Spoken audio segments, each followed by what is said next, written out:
KossTalk with Evan Kossman, and you are listening to episode 14. This week on the podcast we have... I'm Greg Wyshynski, editor of Yahoo Sports Puck Daddy blog, and the co-host of the Puck Soup podcast and the Marek versus Wyshynski podcast. And I'm very excited to have him on. I'm a long-time reader of his work. And let's get right into it. So you went to college, you went to the University of Maryland College of Journalism. Yeah. When did you decide journalism was the path for you? Well before that.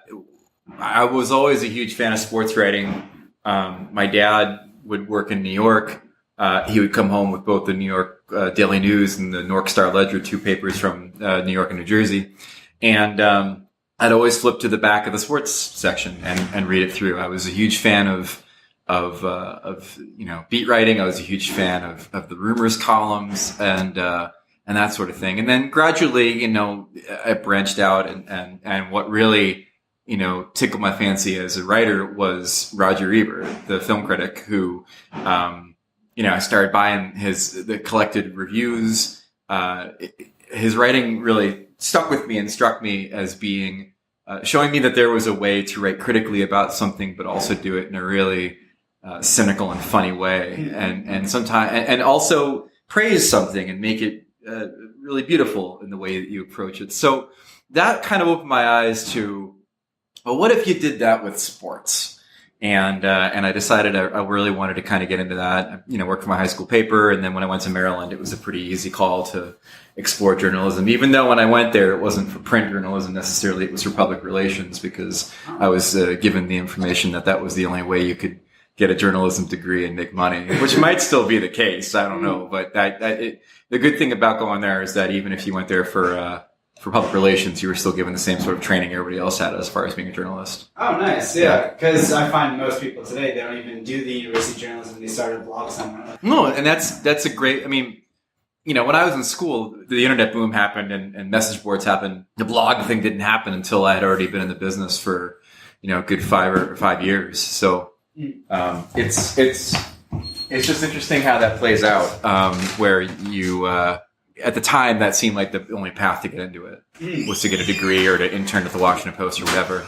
Yeah, it's funny. Like, even though I went through the university process to get a journalism degree and worked at a weekly paper, I still feel like I went about it in a different way. A lot of my friends, the only thing they wanted to do was go write for a daily, and that never really appealed to me. I have a big allergy towards like a slightly bigger fish in a very crowded pond. I like kind of being able to, have a small staff and, kind of like with Puck Daddy. Like I much more relish that experience than simply being another name on the masthead at like TSN. Oh, really? Oh, yeah. It's better. It's not only better from a pure egotism standpoint, but it's also better, I just think, because you don't necessarily have to scratch and claw to get your work noticed. You do, but you don't when it's a different vibe. So like at Puck Daddy, you have to scratch and claw get your work noticed because you're a hockey writer. But if you're a hockey writer at TSN, you have to scratch and claw to get your work noticed against people who have seniority. That's a different battle. It's much tougher to make that argument against somebody who has cachet versus making the argument that, well, what I have is important versus the other sports writers that are at my thing. As the head of Puck Daddy blog, do you notice that you do still get that cachet of?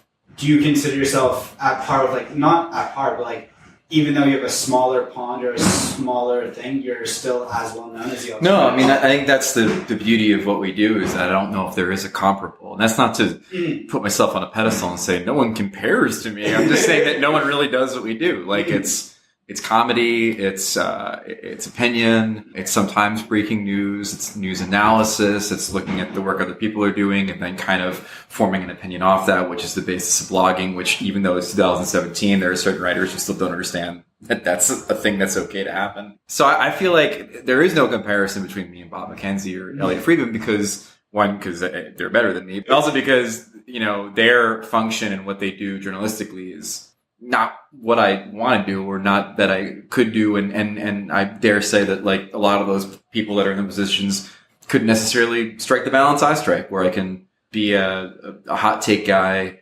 or write a comedic piece and still, be in a room with Gary Bettman and get his ear and do a serious piece as well. it's a unique balance. And the only comparison I can make is when other sites have tried to do something like Puck Daddy, something like, Bar Down, for example, is the thing I would always use. And I think that when people see those sites exist and execute the way they execute, they understand how difficult it is to do it. And I feel better about the fact that we've been able to pull it off for so long. How do you prepare for a season?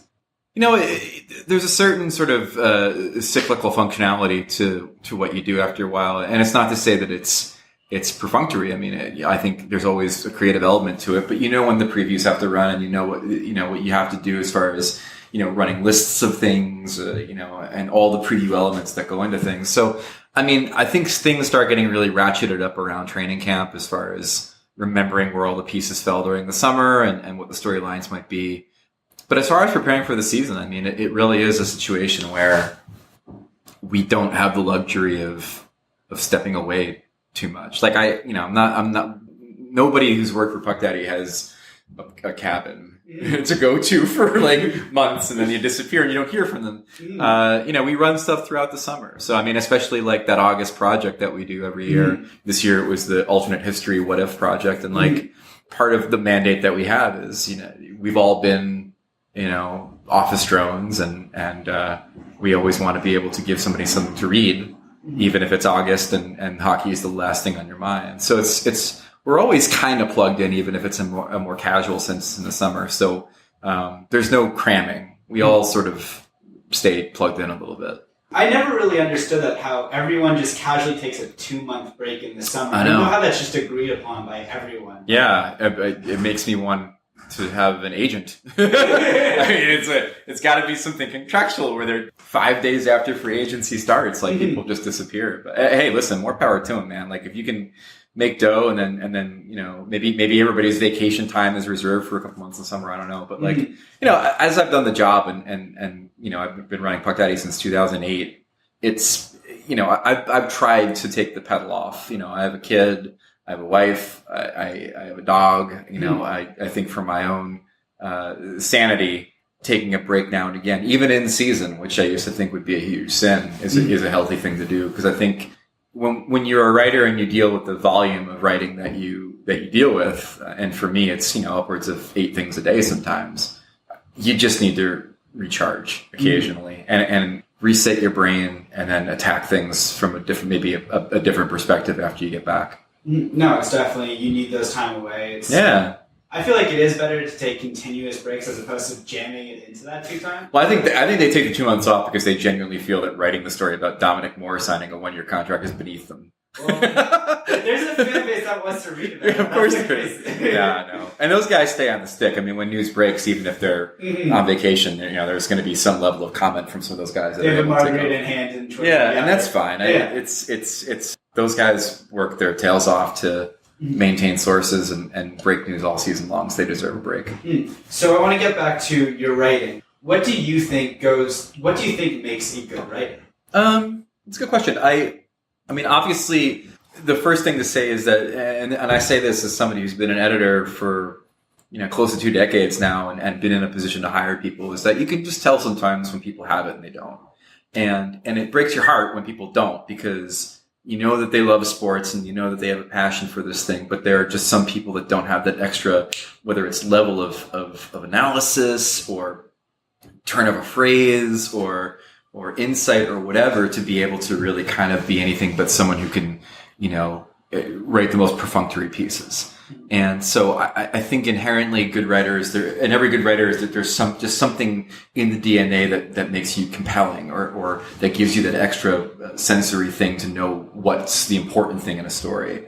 But as far as other good writing, I just feel like, it's about finding your voice, and it's a cliche thing to say, but it takes a while to really find what that balance is. And, if you go back and read the stuff I wrote for Deadspin back in the day, like, it's totally over the top. It's completely, profane and outrageous, and not something I would write today, because I was finding my footing as a comedic sports writer. And I think it takes a while to figure out the right tone. And you get it right and you get it wrong, and you make mistakes and you fall on your face, and then you kind of figure out what that approach that you need is. But I think the most important thing is to just always keep reading and keep exposing yourself to different writing, and and making yourself better and not simply just being repetitive. I think good writing is writing that surprises you and writing that elicits some sort of emotion, whether it's, even if it's apathy, it's something, make you feel something. Do you find that when you're reading other writers that you pick up on things that maybe you can bring to your own work? Well, that's the problem with being a writer. It's the same problem as being a film director. Like once you understand the language of putting a story together, and once you understand the language of film, you can't go see a film or read a story without seeing where the pieces fit. Mm-hmm. So, I'm able to enjoy writing still, and writing can still, nonfiction writing can still move me, but there's no way I don't approach it without that sort of extra, well, if you move this here, this would have been more effective. And, this is clearly a one source story. Or I kind of know where this is coming from. Who at the NHLPA is putting this in this guy's ear. So, from that aspect of it, it's really tough. But the thing, the writing that's really, inspired me and made me, happy to read it has been stuff that falls outside the old white guy paradigm. I think there's a lot of hockey writing that's happening today, coverage of the women's leagues, people of color writing on the game and the issues within the game. And to me, that's been the most interesting writing, because it's obviously not a perspective that I can offer because I'm an old white guy from New Jersey. So I search out different perspectives, and it's one of the things we've always done on Puck Daddy is, through our linking to other articles and featuring a lot of other writers when we do projects, is trying to bring in as many different perspectives as we can, knowing that the hockey media is very homogenous in its makeup. Mm-hmm. Which we're seeing a little bit of that backlash over what's going on with the Athletic and everything. They're hiring great people, but they've been having a lot of... Yeah, I don't know. Like, I feel like some of that is sort of premature. I mean, like when Myrtle, who I've known for years, we used to work at AOL together back in like 2006. Mm-hmm. When he was taking flack for those hires, or lack of diversity in the hiring, it's like the publication was announced like a week earlier, and he said, just give me some time, like let me build the staff, and lo and behold, like I think the Toronto Athletic is by far the most diverse and interesting as far as the collection of writers they have. But I think the trick with that is they're a startup. In order to ensure their success and ensure that they're going to be able to, build a staff and have money to pay everybody and diversify, you have to kind of go with the people who have a following straight away. So yeah, it's sort of the dog chasing its own tail. Most of the hockey writers and sports writers are white men, and they have followings, and because of that, they're hiring white men who have followings to be the flagship faces of this project. Mm-hmm. And then after that, you hope that they diversify. But it speaks to a deeper cultural problem, but that by no means is the Athletics doing. No, of course. Yeah. It's unfortunate. Like, as I said, their subscribers are predominantly male and casually white. Like, it's just part of the culture, and it's unfortunate, but it's there. Yeah. Yeah, that was a rough one. Yeah. All right. So you started at the Connection newspapers. How did you make the jump to Yahoo? Well, so the Connection was a chain of like 24 weekly papers, and I was writing high school sports and college sports for them, and I was sort of the executive sports editor there. So I was running a staff of about 4 or 5 people, and then on the side, I was doing hockey writing. I was writing for some magazines, editing some magazines. I was eventually hired by AOL to do the Fan House blog, where me and Myrtle got to know each other, and a few others. And then from there, the guy who created the Fan House blog network then took over the Yahoo Sports blogs, wanted to bring me on, and but only wanted to bring me on part-time. So I had to really state my case as to, look, give me the reins of this thing. Give me enough money to make it worth my while to leave this newspaper, and let's just go. I'll work my ass off for you. And luckily that resonated, and he decided to hire me full time, and the rest is history. I came on in 2008, hired Leahy because I loved his blog, and then off we went from there. Mm-hmm. Unfortunately, he got laid off. They all got laid off. Yeah. Yeah. But yeah, what's he up to these days? He's still kicking around. He's got some irons in the fire. I mean, him, Josh, and Jen Neal, were my staff, and because of the Yahoo AOL oath thing that happened, they all got clipped. Leahy was one I didn't see coming, and I've said that on the record as far as being a little upset about that, and I still am. But they're all super talented, and Josh is doing some freelance stuff. Jen's looking for something, and I kind of know what Leahy's opportunities are, so I'm hoping that he gets back in the game pretty quickly. That's good. Yeah. So we're talking a little bit about how when you started is a little different than it is today. How would you say the job and mediums have evolved since you entered the industry? I think the fact that it's more multi-platform and multimedia, I think, is the biggest change. When I started Puck Daddy, it was doing digital journalism. It was just writing, and there was multimedia facets to it. But nothing like today, where if you're doing this job and you don't have a podcast and you don't have a video presence, then it's almost like you're not doing the job right. So I think that's the biggest thing, is that there's, I do upwards of 3 videos each week for Yahoo. I have 2 podcasts on top of writing the blog. And I guess the other thing too is the social media aspect of it too. I mean, I always tell the story about the first time I realized Twitter was a thing to pay attention to was the night that Ovechkin and Crosby both had hat tricks in the same playoff game. And Crosby, after the game, complained that the ice crew took too much time to collect the hats in Washington. And I tweeted it from my phone. And this is like 2009, I guess it was, right? And so I tweeted it from my phone, and I got back to my computer, and there was all these people that had responded to the tweet like, is this a joke? Is this made up? Because the press conference wasn't on television. So the only way they're hearing it is through this. And I'm like, oh, here we go. This has now changed the entire game and shifted the paradigm on how to do journalism. So that's the other huge change too, is that when I started in 2008, there was no Twitter to drop news on. If you wanted to find my writing and my insights, it had to be at the blog, but now I think there's a sort of a mandate to put it on Twitter or Facebook or other places. No, for sure, and that's actually crazy. I'm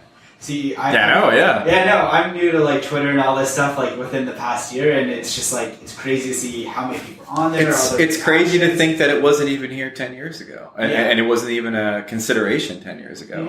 I mean, 10 years ago when we first started doing the blog, the most important thing on the internet vis-a-vis people finding your stuff was getting on websites where other sports blogs were looking for stories, and yours would be on Dig or whatever, and you're hoping your stuff got upvoted so it gets on the front page of things. And like it's crazy to think that it's changed so much. Although the one similarity is that it's still all about gaming the system. On those sites, you used to get your friends to upvote your stuff and your coworkers to upvote your stuff so you get featured. And now on social media, I mean, people just buy followers and just to have bots retweet their stuff to make it look like they've got more traction than they do. And half of it are sex bots, which is just that's most of my followers. Yeah, it's so weird to me. Like I don't know. But on that note, for talking about upvotes, please rate and subscribe. We would really appreciate it. So you mentioned you have 2 podcasts. You have very different co-hosts. Yeah. They're kind of on opposite spectrums if you really wanted to segue on. Yeah, one's an American. So what do you think you bring from one to the other? As far as what I bring to the podcast or what I bring to the host? What you learn from one that you bring to the other. Well, I mean, in doing the podcast with Marek, I mean, like, my role on that podcast a lot of times was to be, he was the smarts and he was the insight and he was telling stories about, important things and interesting things. And then I was the one who occasionally had to steer it back to nonsense and hot takiness and ranting about stuff and bringing in that perspective to it, and kind of that balance of it really made it work. And then on Puck Soup, like, I had to be more of the host, and Dave's the one who's sort of more of the comedic commenter on things. So, the thing I love, to answer your question in a roundabout way, like, the thing I love about doing those 2 podcasts is that they are completely different.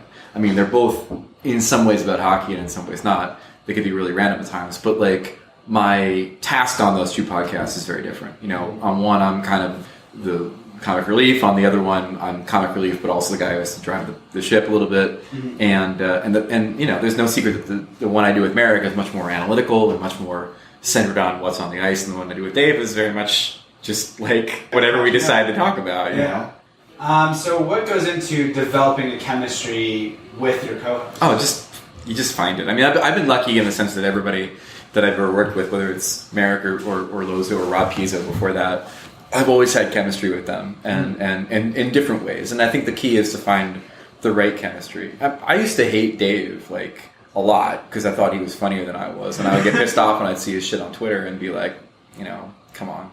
But then we got to know each other covering Ranger games, and we would sit next to each other and basically do the show. I mean, we would basically just start doing Mike and the Mad Dog impressions and all that stuff during the games. So I don't know. And in Marek's case, the way it came about was that I was looking to do another podcast after Puck Daddy Radio was killed by the score, and he suggested that he and I do one, because he was looking for a thing too.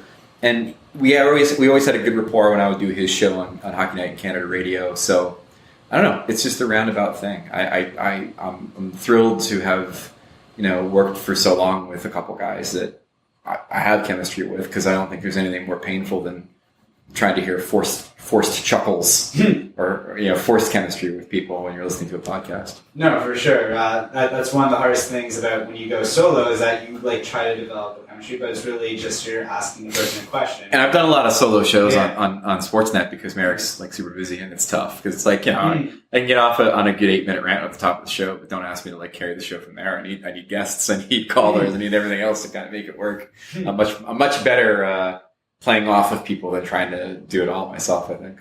Hi there. Sorry for interrupting the interview with Greg. I just wanted to say, if you're new to the podcast, welcome. I hope you enjoy the content so far. If you do and are listening to this on Apple Podcasts, if you could be so kind to give us a review, it would really mean a lot. If you're listening to this on YouTube, hit that like button below. Go ahead and leave a comment in the comment section or send me a tweet on Twitter of any guests you think I should have on in future episodes. The handle is KossTalk, just like the podcast. If you haven't done so already, subscribe to the podcast and welcome to the family. Feel free to catch up on any old episodes and share the podcast with as many people as you want.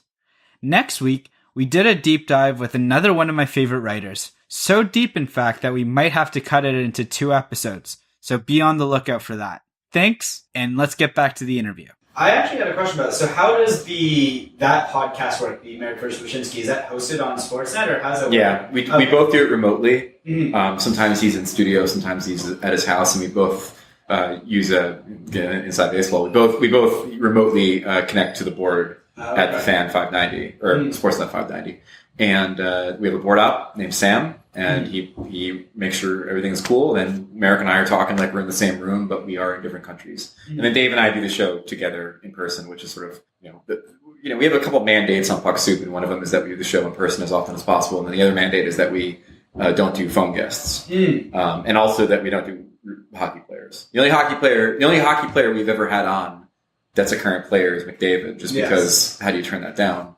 But we don't. The show's not about that. Me and Marek are about that. The Puck Soup's not about that. It's funny you bring up that rule about the no hockey players. Do you kind of wish there's more room for people to be unique within hockey? I do, but I think that's a sea change in culture that has to happen. Like Jack Eichel talked about that this week, actually, to Sports Illustrated. He talked about how, he laments the fact that the players can't be individuals, that hockey's way too conservative. And Eichel's always a guy who struck me as being an enormous personality, but just knowing that he can't display it the way he wants to. And, part of that is probably coaching and probably the general managers telling guys not to be that way. Mm-hmm. But at the end of the day, like Eichel said, I mean, it's about players side-eyeing other players that speak out and are more about the name on the back than the logo on the front. And, the NHL gets a lot of grief for not marketing players correctly or not letting them exhibit their personalities. And it's so misplaced. Like the NHL, why would the NHL possibly not want personalities? Personalities sell tickets. Personalities make you tune in and watch on television. They are all about personalities. It's just the culture of the game means that they can't have them. And, it's not the NHL that killed the trick shot competition at the All-Star game was the Players Association. Really? Oh yeah, no, without question, because those guys felt uncomfortable being put in that spot to perform. The players felt uncomfortable? The players felt uncomfortable. Really? Yeah, so they didn't want to do it anymore. And the NHL wanted to keep doing it. You know, they loved it. They loved the idea of them, you know, putting on goofy hats and stuff. But the Players Association was just like, nah.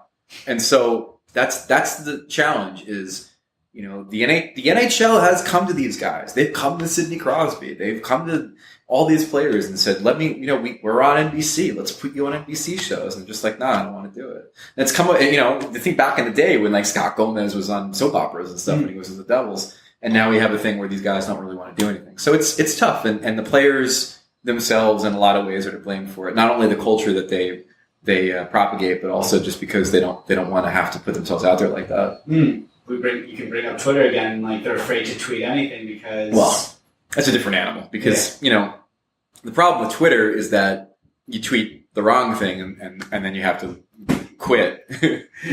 or you tweet a funny thing and then all of a sudden it becomes inexplicably tied to your name, like the Jamie Benn thing with...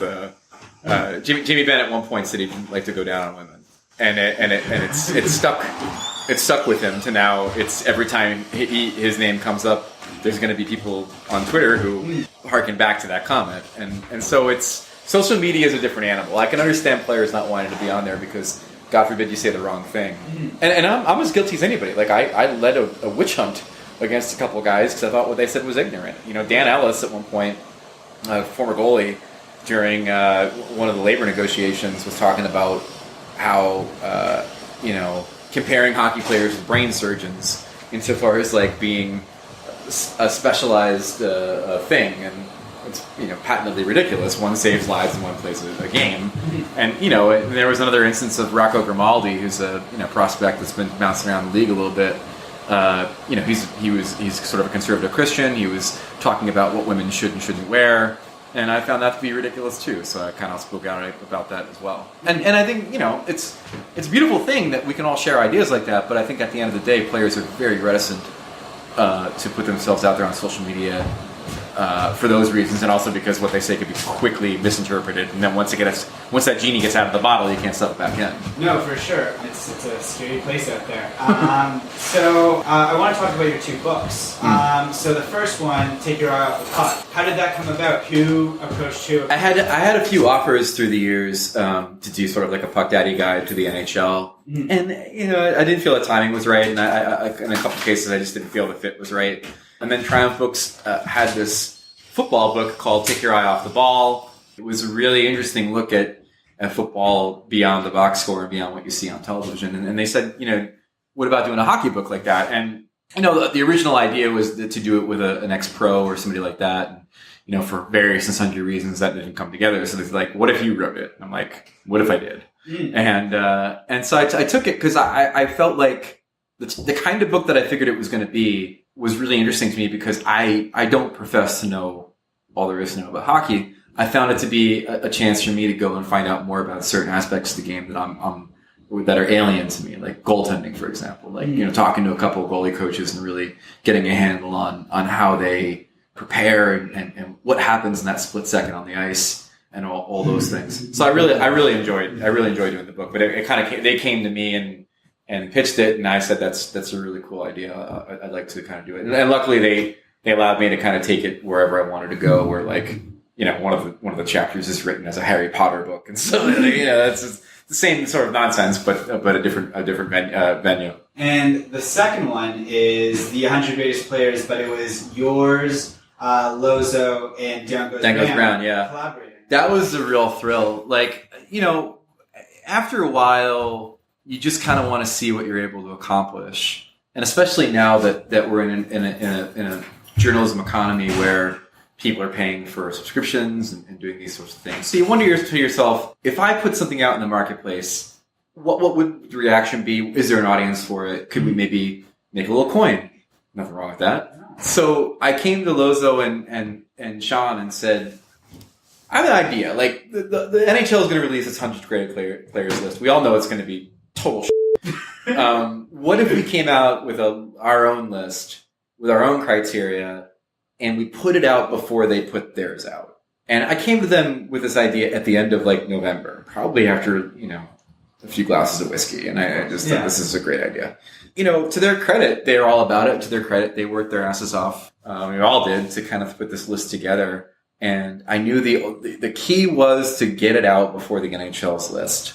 And we did. And it turned a nice profit. I mean, it's something that I think as a model, the three of us would do again if the right thing was there. And the best thing about it, the best thing about both books, the best thing about Take Your Eye Off the Puck and the 100 Greatest Players book is that they're good. And the last thing I ever want to do is put something out in the marketplace to a readership that I really value, that's bad. And that's simply just trying to, take advantage of their generosity. And so, I'm really happy with the way Take Your Eye Off the Puck turned out. And I'm really happy people like the book. And it sold extraordinarily well. So thanks everybody. And I'm really happy that the book that we wrote was also really funny and insightful. And also, I mean, at the end of the day, our list is great. Like, our list is legitimately better than the NHL's list, where, a guy like Erik Karlsson inexplicably doesn't make their list, but makes our list. Malkin one was the biggest. Oh, that Malkin too, yeah. But it was also just fun, like, establishing the criteria, shooting stuff back and forth. One of the things that you sometimes lose when you do have a smaller staff and you're not in a newsroom is that camaraderie and like just the speed of the emails that would be shot back and forth between the three of us as we were doing that book was a nice return to that sort of thing where you're just debating and digging into something altogether. Just a fun side project that you just enjoy the process of doing. Yeah, exactly. So what was the hardest parts of making, I guess, Take Your Eye Off the Puck, because you said you enjoyed the process of the latter one? The hardest thing about that was writing it in season. Like the way that the deadlines were set up. A lot of the writing that I had to be done during hockey season, so it was a torturous time for my wife because I would write when the moment struck me and when I had the motivation to do so, and usually it was going to be between the hours of like 10 o'clock at night and 2 o'clock in the morning, and that's rough. Like going to bed alone a lot and stuff. So and in a sort of a micro level. The biggest issue is that you have to get your motivation up to keep writing hockey after you're done writing hockey, and that's a tough thing to do too. But the fun part about it was doing all the interviews and getting all that stuff and kind of crafting something based on all that stuff. It was really fun to talk to some of the people we talked to for the book. So I have you on the podcast. I'd be remiss if I did do a couple quick hitters about the NHL this year. Sure. So first off. There's a topic that I haven't seen covered a lot this offseason, but your co-host Jeff Marek was a big proponent of it during last year's season. We had a condensed season, so there was less practice time, which meant there were more goals. Right. Do you think the opposite will happen this year? I think it's possible. I think the less practice time is really where the league needs to be. And there are some teams where it's sort of inexplicable that in a copycat league, more teams haven't looked at Columbus last year or San Jose during their playoff run. And said, okay, the age of our players necessitates that maybe if we take our foot off the pedal and give them a little bit more time and time to recuperate, that maybe the results are going to be there. Yeah, I think it's a case by case thing, and in some cases, when you have a young team, that maybe you need to spend some time and do it differently. But I think in the case of like a veteran team, less practice time is going to be a good thing. So I hope the trend stays, to be honest with you. I just don't know if it will. Yes, no. Do you think the NHL is going to the Olympics? No. This ship has sailed. But like once the member nations started formulating plans for, those players going, then it's done. I mean, the process is there. The NHL is not going. It's, and again, like I've written about on Puck Daddy several times, like there's only one organization to blame for this, and it's the IOC. Yeah. You could blame Batman and the NHL all you want, but the bottom line is that the IOC is the single biggest criminal organization in sports, even more so than FIFA, and their refusal to share in the wealth that the NHL helps to create for them in these games is the reason that they're not going. Yeah. And it's a joke. Who do you think it hurts more? The NHL because they don't get to expose their brand a little bit, or the IOC because they don't have the best product to show? In theory, it should be the NHL, but there's still no palpable evidence that sending players to the Olympics does anything but make us happy. It doesn't grow the brand, and that's the reason they're not going. Like if there was a if there was more of a chance to generate revenue, to not allow another organization to profit off your product, and then also, increase the brand recognition to the point where the IOC won't even let the NHL put logos on the boards, then it'd be worthwhile. But I think, the answer to your question is hockey fans, because it is the best tournament that's ever happened.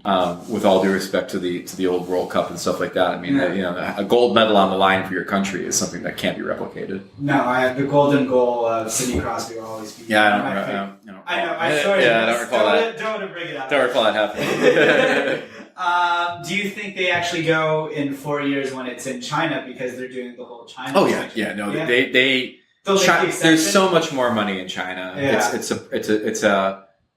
It's without question a market they want to tap. They're bringing games there this year. I mean, it's not even a comparison. The real question though is how much animosity is going to be there between these two organizations. And the other question is, what if the tournament doesn't skip a beat? Like, what if the journeymen and college guys and plumbers that are going to play in this tournament end up being more endearing and get the same numbers ratings wise as the NHL players? And the NHL have always said, would be smart not to go because the Olympics should in theory build new stars and not simply reestablish the ones you have.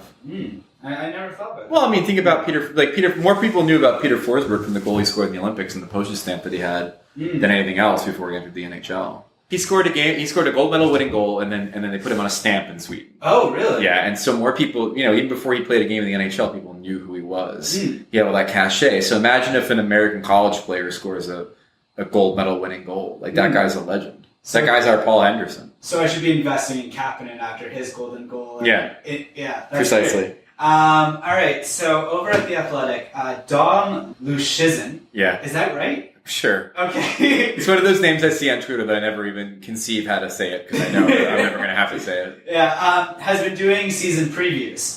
He put the Devils last. Yeah. Which is saying something because the Avalanche and Golden Knights do exist. Yeah. What is your outlook as objectively and subjectively, because you are a fan? I think they're going to be all right. I say that because I think that they have a little bit more offense than last year, which was really one of the bigger issues. And the other big issue is that Corey Schneider had an incredibly dog year. So I think it's natural to expect he's going to bounce back. His goaltending can cover up a lot of the issues they have on their blue line. And then I think losing Zajac really sets them back a little bit. They could have been actually respectable without him there. But now you're a little bit worried about the center spot just because you're going to go with the kid and a few of the others. I think they're going to be better, and I think they'll probably be not last in the NHL. Unless they're trying to be. In which case you come back to the problem they had during the Austin Matthews draft, which is Corey Schneider playing well in a season when you just want to be bad. Well, so basically you're saying it sort of hinges on Corey Schneider. Yeah, exactly. Because I think he's the kind of goaltender where if he has the season he had a few years ago, it dramatically changes the fortunes for that team. Are you of the opinion that his timeline sort of doesn't align with everyone else's? I'm of the thought that he should be traded because I think that he's like I said. This is a team that is a few years away from contention, and I think that his presence there really messed with their ability to win the lottery when they should have won the lottery, rather than winning it in a year where there isn't a Matthews or a McDavid there. No, for sure. So who is a better preseason acquisition? Thomas Vanek by the Canucks or Pierre LeBrun by the Athletic? Pierre LeBrun, because he's going to be there for more than 1 year, one would imagine. But no, it's the Vanek thing. Vancouver's sort of an inexplicable team, but it's good for Vanek to keep getting work. I think they're doing the Leafs thing that they did a couple of seasons ago, where they sign guys for 1 year deals and then ship them off at the trade. Well, that's what the Devils have done for the last couple of years. You sign Lee Stempniak and you get him a bunch of goals, and then you trade him for a third round pick. So the Ray Shero special, as it's become. And the last question is, in the most respectful way, when the Leafs inevitably win a Stanley Cup this season, am I allowed to be happy? Yes. Yeah, you could be happy, because I think there's a huge difference between being happy your team finally won a cup for the first time since the 60s and celebrating the inevitable playoff appearance of a team that has the best player in the world on its roster. So that was your big sticking point. It was just I just thought it was stupid. Like you won McDavid.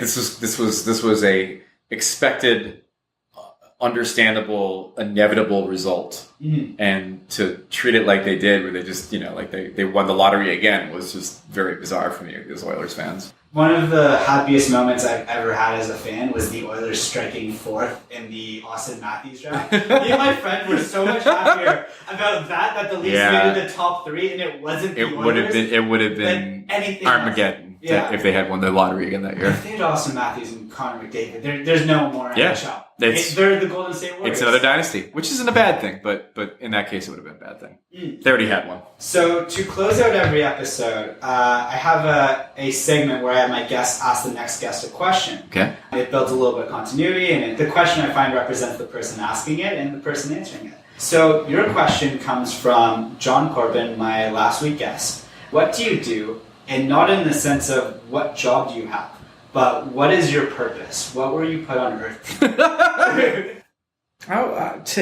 guess there's no other option than to entertain. I mean, that goes back to high school, where I was voted class clown and whatever, and it's and I think entertaining can be a lot of different things. It could be being funny, it could be informing people, it could be providing diversion. But also it could be taking on the issues of the day and, trying to rally people to your cause. So I guess the broad definition of entertainment is what I would do. I wish it was something more altruistic, like, solve poverty or love my kid. But, I'm probably better at, like, making my kid laugh than actually, like, doing anything else for her, so...